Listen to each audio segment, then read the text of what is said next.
Next up is our COO. There he is, Mike So,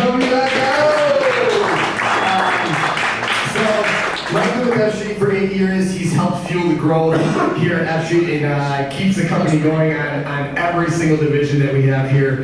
He's here today to talk about hard assets and what Bitcoin represents for F Street now and in the future. So everyone, please give it up one more time for Mike Doney, our COO.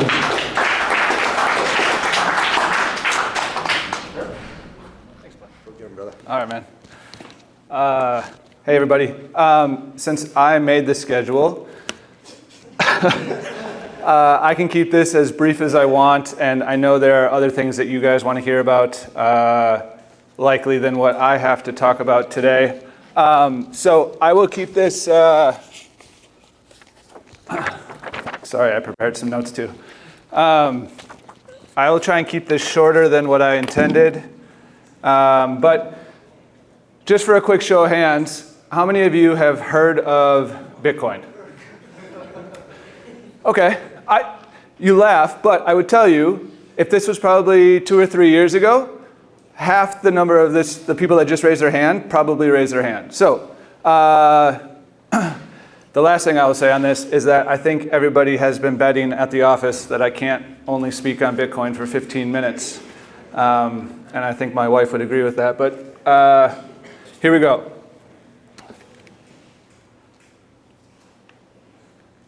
Maybe.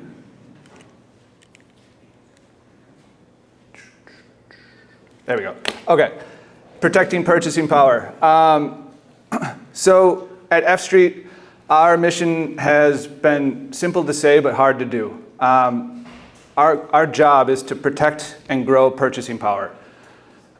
Whether we're managing real estate, private debt, or any of our other investment strategies, everything comes down to one idea. The dollars we earn today, the dollars that we take in today, should buy at least as much tomorrow, and then preferably more, and preferably a lot more, right? That's why we invest. But I think over the past few years, and it's been going on for some time, but maybe more noticeably over the past few years, the dollar, the thing that we use to measure value, keeps losing value. I'm not saying the dollar's collapsing, I'm not saying that, but what I am saying is that if the government continues to print dollars, the dollars that we have in our pocket today become worth less. That's just math, okay? That's just the way supply works. So I'm not saying anything crazy here. So when we looked at our corporate treasury, we had a simple question. What assets can protect us from inflation and dilution? And that led us to Bitcoin. All right. Sorry, it's a mess up here, so pages down. Let's clear something up right away. This isn't about trading, and it's not about speculation. So I think when a lot of you hear about Bitcoin, you think of the headlines, you think of volatility, and you think of hype.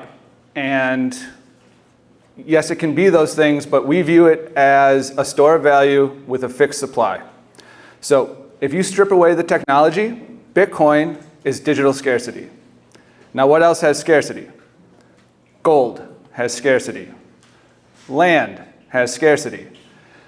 But Bitcoin is the first asset that has absolute scarcity hard-coded into it in a digital form. It's not been created before, and it hasn't been duplicated in the same form since. So, if you don't know this already now, because everybody did raise their hand, they know what Bitcoin is, but there will only ever be 21 million Bitcoin. That's it. Nobody can print more, no central bank, no politician, no company. F Street, we cannot create more of it. Meanwhile, the US money supply has grown by 40% since 2020. What does that mean? That means almost half the dollars that are in circulation today were created in the last few years. That's crazy. It's nuts. Bitcoin, on the other hand, becomes more scarce as time goes on. So by December 2034, 99% of all Bitcoin ever mined will have already been done so. The remaining 1% will finish mining over the next 106 years. So most, 99% of all Bitcoin will have been mined by the year 2034. So while most assets inflate, Bitcoin deflates. All right. Next slide. The problem with money that isn't scarce. Governments everywhere are buried in debt. I drive by a billboard every day that shows me what the national debt level is. I don't know if any of you see it that are local here, or if any of you had the same billboard where you're from. Today, we were at $37.9 trillion. So how do you manage a number like that most people can't even really truly comprehend? It's just words at that point. One way is to default outright, which no politician would ever do. I mean, we can't even mention austerity, so let's not even pretend that that's an option. The other way is to inflate the currency and to print more money to make the debt easier to repay in nominal terms. So when they do printing, they call it monetary easing, and I call it a slow motion default. So every new dollar that they create is going to erode the dollar that you already have. And that's why we believe that a treasury should have exposure to something that cannot be imprinted, cannot be inflated, and cannot be manipulated. So back in June, and again, I don't know how many of you saw this, but back in June, we announced that we were adding Bitcoin to our corporate treasury.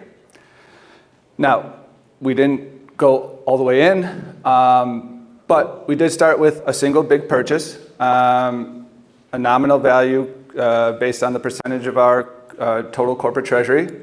But what we also decided to do was to purchase $1,000 of Bitcoin every single day. Automatically, no matter what the price is, every day we purchase $1,000.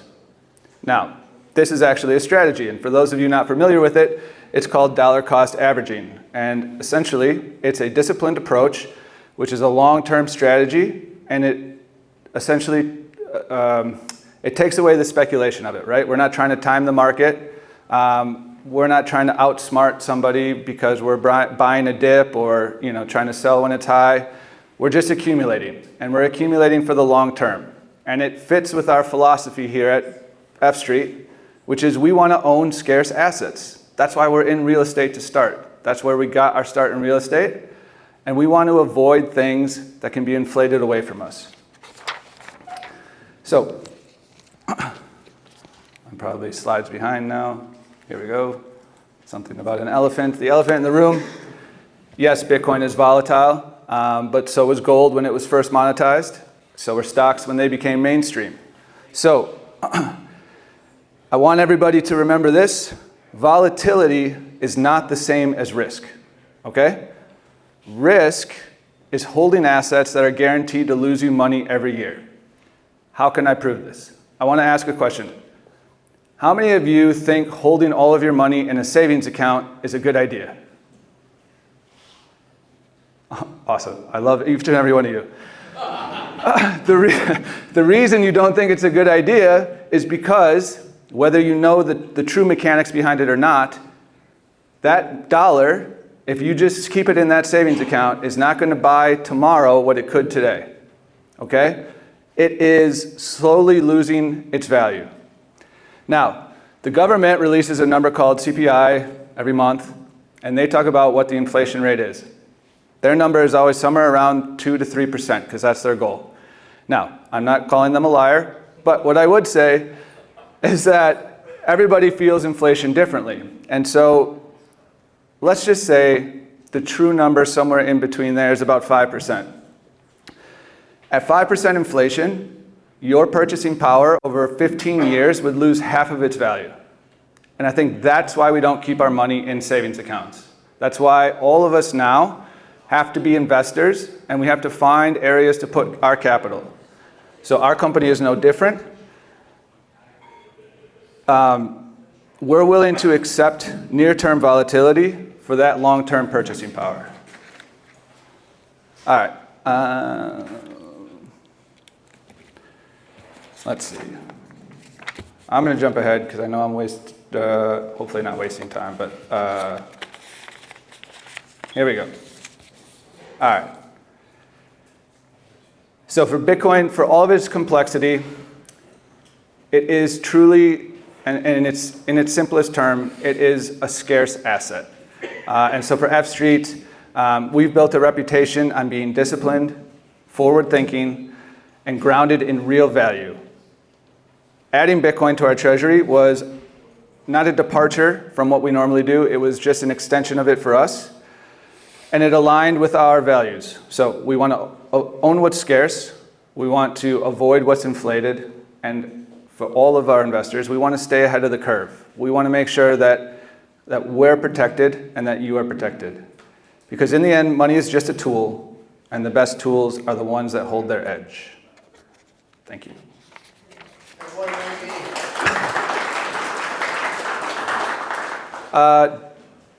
Does anybody have any questions?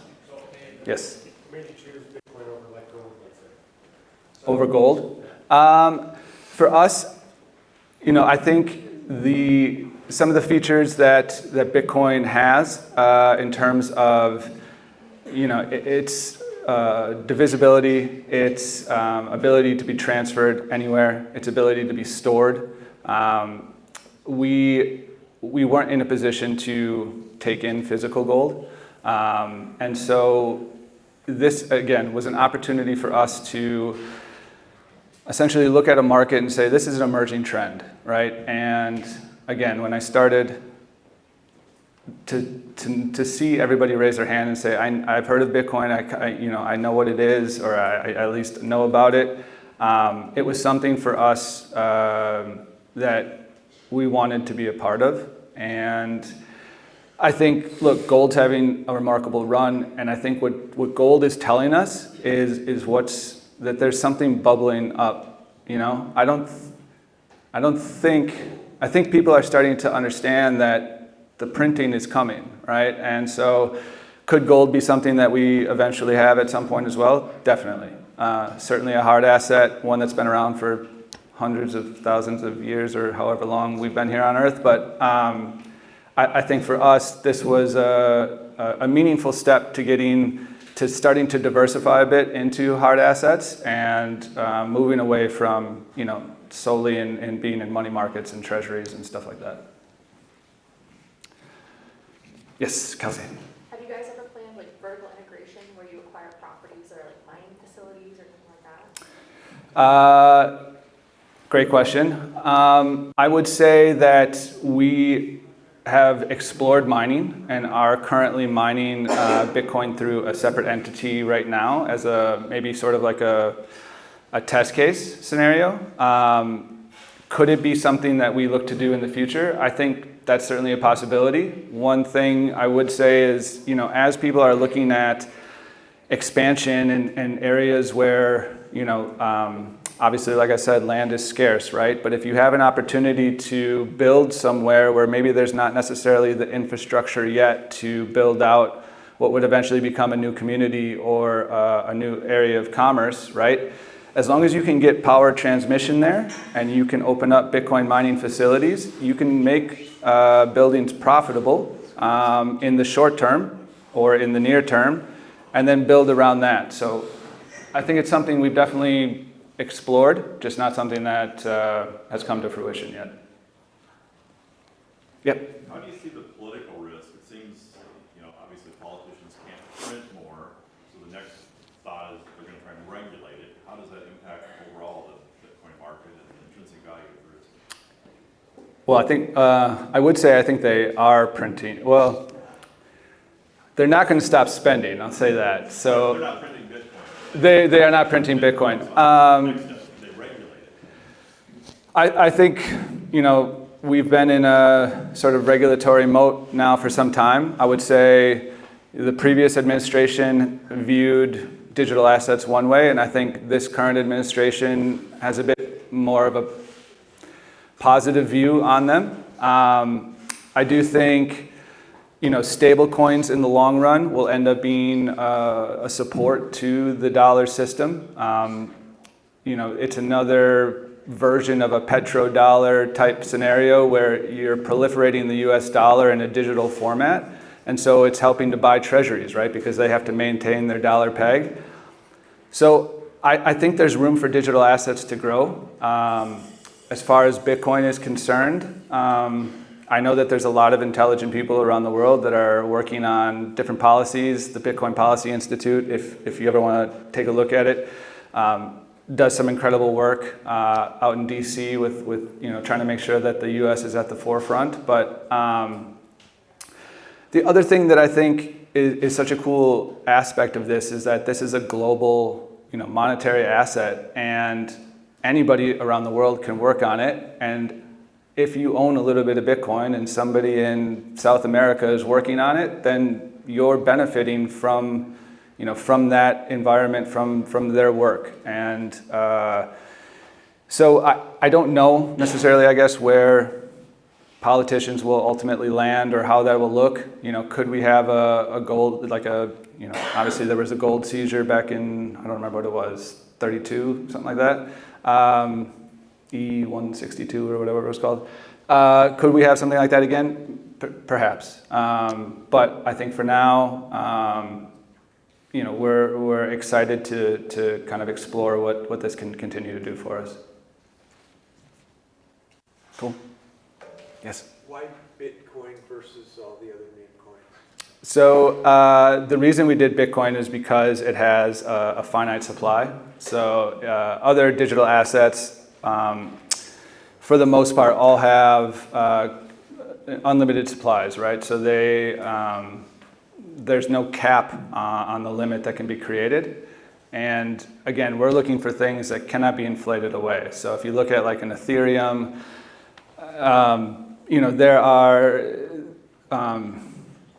there's never a hard cap on that digital asset. So for us, this was more about making sure that we understood that it cannot be manipulated and that there's not some general governing body behind Bitcoin, right? It's open source, it's code at the end of the day, and there is no Bitcoin marketing department, there's no Bitcoin owner, right? So for us, that was the transparency that comes inherently from having the open source code and being able to see every transaction on its blockchain was appealing to us.